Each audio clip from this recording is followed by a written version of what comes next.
In the beginning, let's talk about Eternals. Continuing MCU's Phase 4 with this film, as it is directed by Chloe Zhao, as this is an epic story spanning thousands of years, as it follows a group of immortal heroes from beyond the stars that have protected humanity since the dawn of time. When mankind's oldest enemy, the Deviants, mysteriously return, the Eternals are forced out of hiding and must unite to protect Earth's inhabitants once again. And with this one, it was one that gets a lot of mixed reviews, but at the same time, I have to admit, I did really enjoy this film for the most part. As the cast ended, I do believe that the cast did great. From Gamet-san as Cersei, Richard Madden as Icarus, Kumail Nanjiani as Kingo, Leah McHugh as Sprite, Brian Tyree Henry as Phastos, Lauren Ridloff as Makari, Barry Krogan as Droog, the guy who fumbled Sabrina Carpenter, Don Lee as Gilgamesh, Salma Hayek as Ajax, Angelina Jolie as Thena, and it does feature Kit Harington, who plays Dane Whitman, who in the comics becomes the Black Knight, who wasn't the Black Knight in this. But with the cast, I do believe that the cast did such a great job in their roles. As each time when I rewatch this film, I always have like a new favorite. Because the first time I really liked Phastos, the second time I really liked Gilgamesh, and the third time I really liked Thena. I do believe that all of the characters are portrayed really well, and that it did great introducing us to all of these new characters.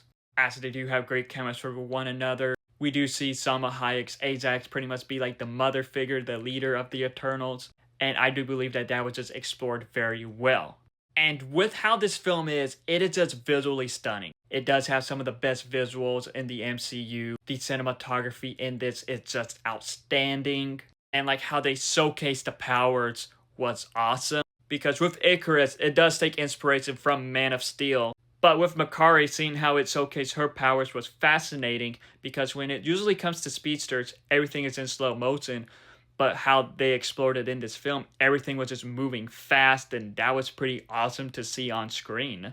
The score in this was great, and the action in this was definitely amazing, especially when it comes to the powers. But with this film, it did great with representation, as we do see Marvel's first gay hero on screen, a awesome Bollywood dance sequence, and much more. And like how it sets up the lore, it does open like a brand new side of the MCU that is fascinating. But at the same time, there is just so much questions that need to be answered. Some flaws with this film is that I do have to agree it is a bit of a slow film. Some parts are high paced and some parts are slow. It does slow down at times, but yet it is fascinating to spend time with these characters. But at the same time, it does feel like that there are several plot holes in it that probably could have been explored and explained better. But with the Eternals, this was like a new fresh take in the MCU, and I am all for it. And it just sucks that we're probably not going to get a sequel to this for a long time. Hopefully we get more of these characters in a future MCU project soon, hopefully sometime after Secret Wars.